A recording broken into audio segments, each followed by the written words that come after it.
and welcome to Father Patrick Can Read, with me, Father Patrick. Today we continue our adventure in Narnia by reading Chapter 9 of Prince Caspian by C.S. Lewis. Chapter 9. What Lucy Saw. Susan and the two boys were bitterly tired with rowing before they rounded the last headland and began the final pull up Glasswater itself, and Lucy's head ached from the long hours of sun and the glare on the water. Even Trumpkin longed for the voyage to be over. The seat on which he sat to steer had been made for men, not dwarves, and his feet did not reach the floorboards, and everyone knows how uncomfortable that is even for 10 minutes. And as they all grew more tired, their spirits fell. Up till now, the children had only been thinking of how to get to Caspian. Now they wondered what they would do when they found him, and how a handful of dwarfs and woodland creatures could defeat an army of grown-up humans. Twilight was coming on as they rowed slowly up the windings of Glasswater Creek, a twilight which deepened as the banks drew closer together and the overhanging trees began almost to meet overhead. It was very quiet in here as the sound of the sea died away behind them. They could even hear the trickle of the little streams that poured down from the forest into Glasswater. They went ashore at last, far too tired to attempt lighting a fire, and even a supper of apples, though most of them felt that they never wanted to see an apple again, seemed better than trying to catch or shoot anything. After a little silent munching, they all huddled down together in the moss and dead leaves between 4 large beech trees. Everyone except Lucy went to sleep at once. Lucy, being far less tired, found it hard to get comfortable. Also, she had forgotten till now that all dwarfs snore. She knew that one of the best ways of getting to sleep is to stop trying, so she opened her eyes. Through a gap in the bracken and branches, she could just see a patch of water in the creek and the sky above it. Then, with a thrill of memory, she saw again, after all those years, the bright Narnian stars. She had once known them better than the stars of our own world, because as a queen in Narnia she had gone to bed much later than as a child in England. And there they were. At least 3 of the summer constellations could be seen from where she lay: the ship, the hammer, and the leopard. Dear old leopard, she murmured happily to herself. Instead of getting drowsier, she was getting more awake, with an odd, nighttime, dreamish kind of wakefulness. The creek was growing brighter. She knew now that the moon was on it, though she couldn't see the moon. And now she began to feel that the whole forest was coming awake like herself. Hardly knowing why she did it, she got up quickly and walked a little distance away from their bivouac. "This is lovely," said Lucy to herself.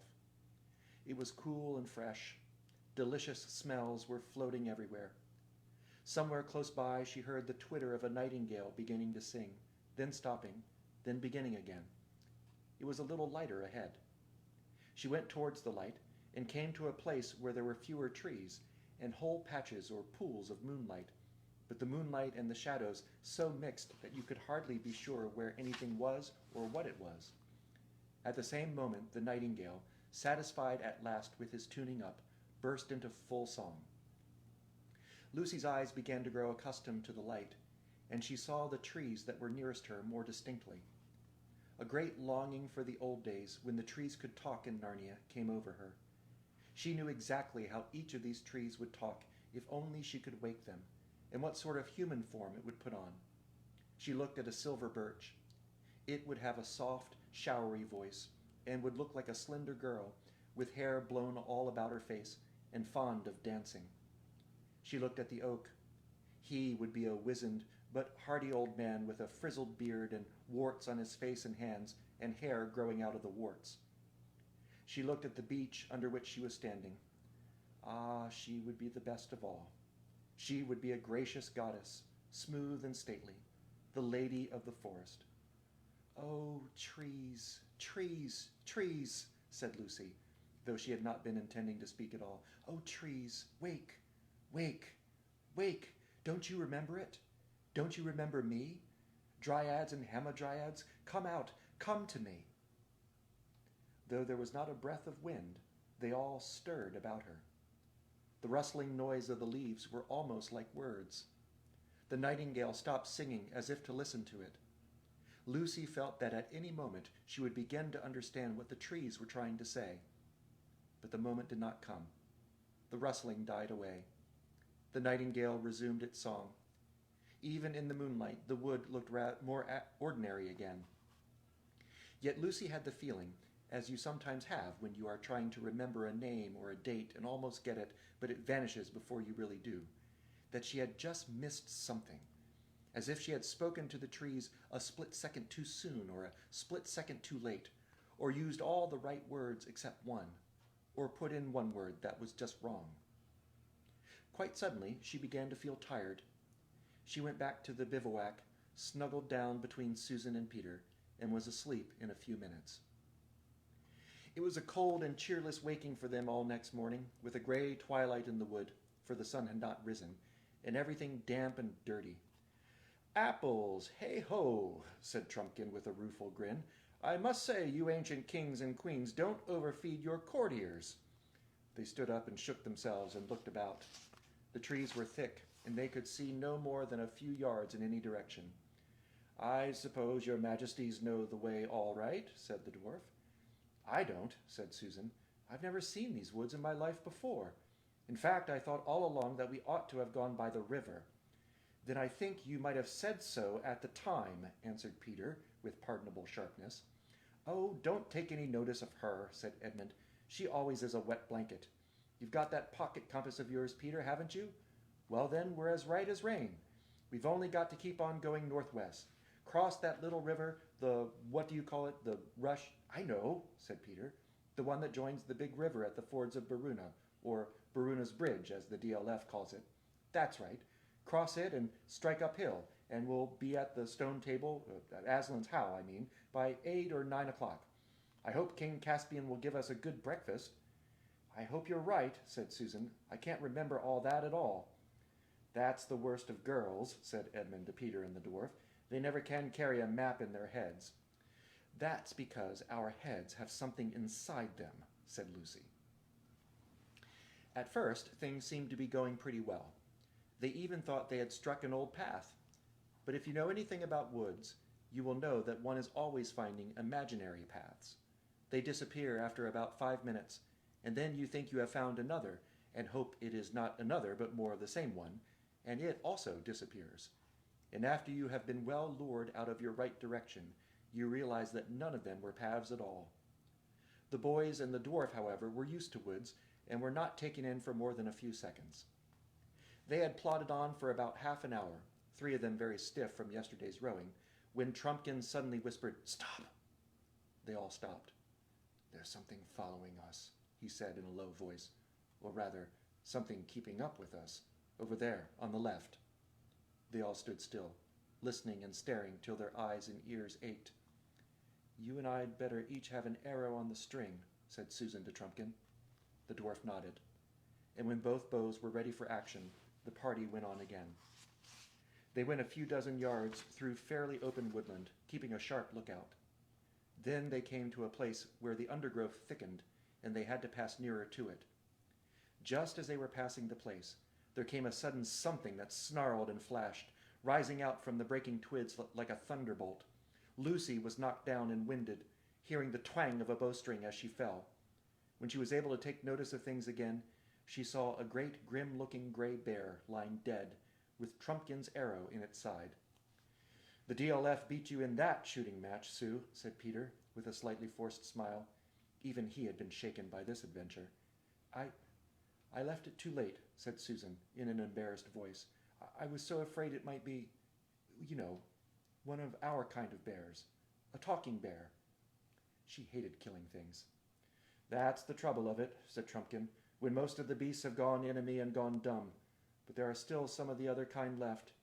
You never know, and you daren't wait to see." "Poor old Bruin," said Susan. "You don't think he was?" "Not he," said the dwarf. "I saw the face, and I heard the snarl. He only wanted little girl for his breakfast. And talking of breakfast, I didn't want to discourage your majesties when you said you hoped King Caspian would give you a good one, but meat's precious scarce in camp, and there's good eating on a bear. It would be a shame to leave the carcass without taking a bit.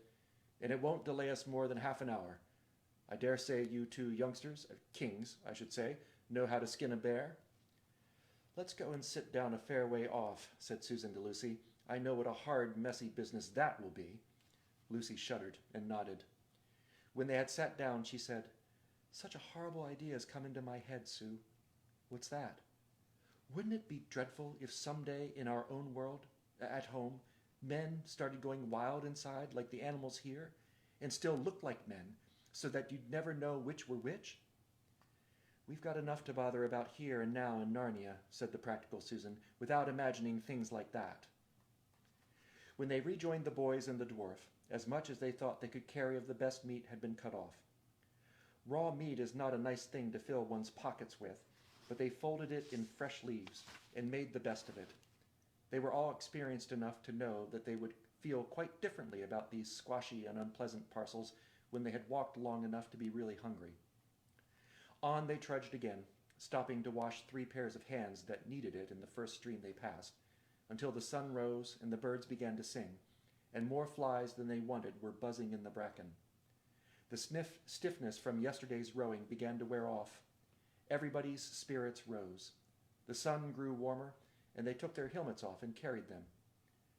"I suppose we are going right," said Edmund, about an hour later. "I don't see how we can go wrong as long as we don't bear too much to the left," said Peter. "If we bear too much to the right, the worst that can happen is wasting a little time by striking the great river too soon and not cutting off the corner." And again they trudged on with no sound except the thud of their feet and the jingle of their chain shirts. "Where's this bally rush got to?" said Edmund a good deal later. "I certainly thought we'd have struck it by now," said Peter, "but there's nothing to do but keep on." They both knew that the dwarf was looking anxiously at them, but it said nothing. And still they trudged on, and their mail shirts began to feel very hot and heavy. "What on earth?" said Peter suddenly. They had come, without seeing it, almost to the edge of a small precipice from which they looked down into a gorge with a river at the bottom. On the far side the cliffs rose much higher. None of the party, except Edmund and perhaps Trumpkin, was a rock climber. "I'm sorry," said Peter. "It's my fault for coming this way. We're lost. I've never seen this place in my life before." The dwarf gave a low whistle between its teeth. "Oh, do let's go back and go the other way," said Susan. "I knew all along we'd get lost in these woods." "Susan," said Lucy reproachfully, "don't nag at Peter like that. It's so rotten, and he's doing all he can." "And don't you snap at Sue like that either," said Edmund. "I think she's quite right." "Tubs and tortoise shells!" exclaimed Trumpkin.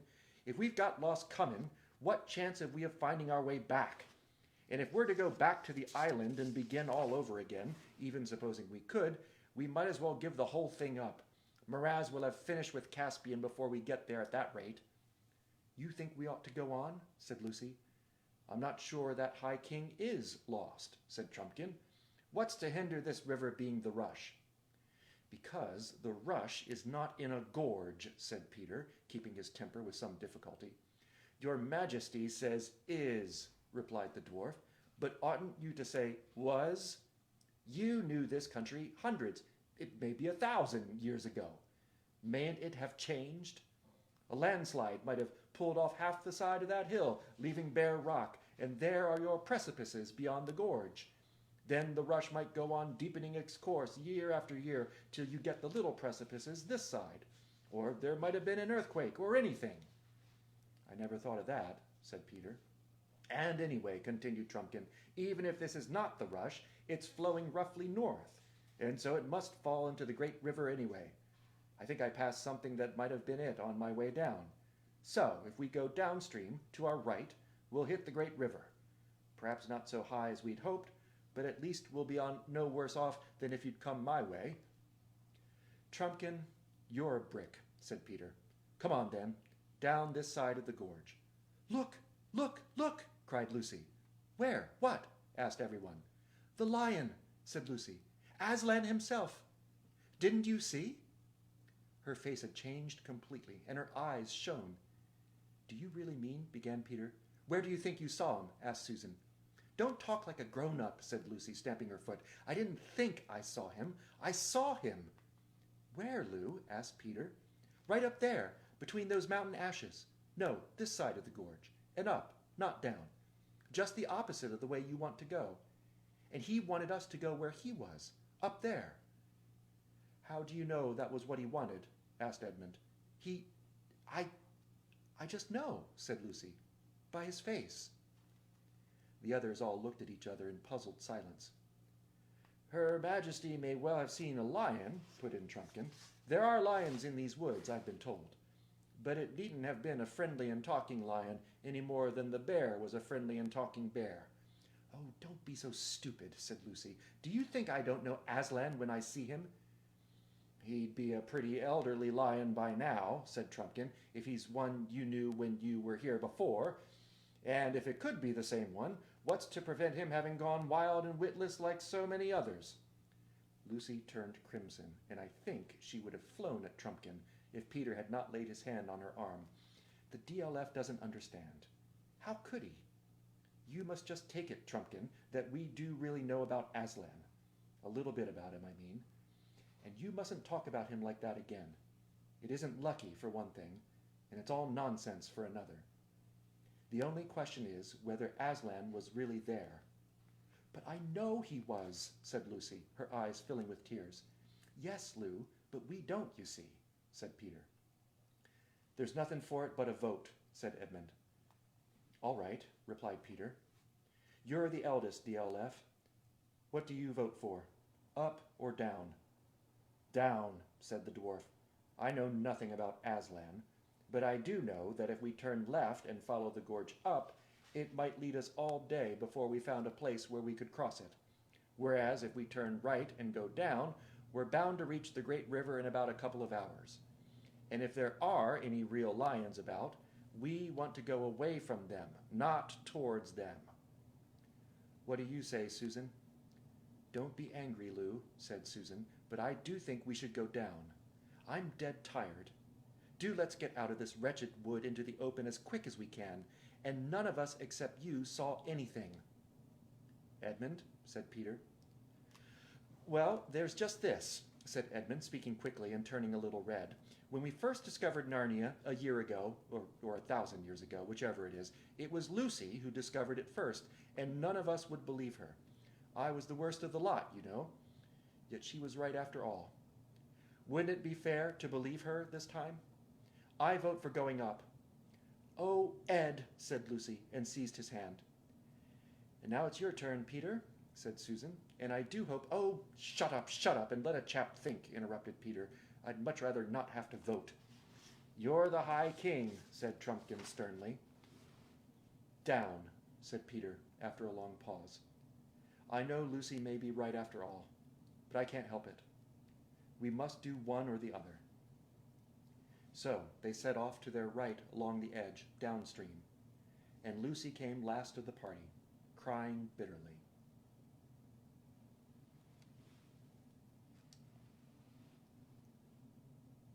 Well, I hope you will join tomorrow at noon for Father Patrick Can Read, with me, Father Patrick, as we continue our adventure in Narnia by reading Chapter 10 of Prince Caspian by C.S. Lewis.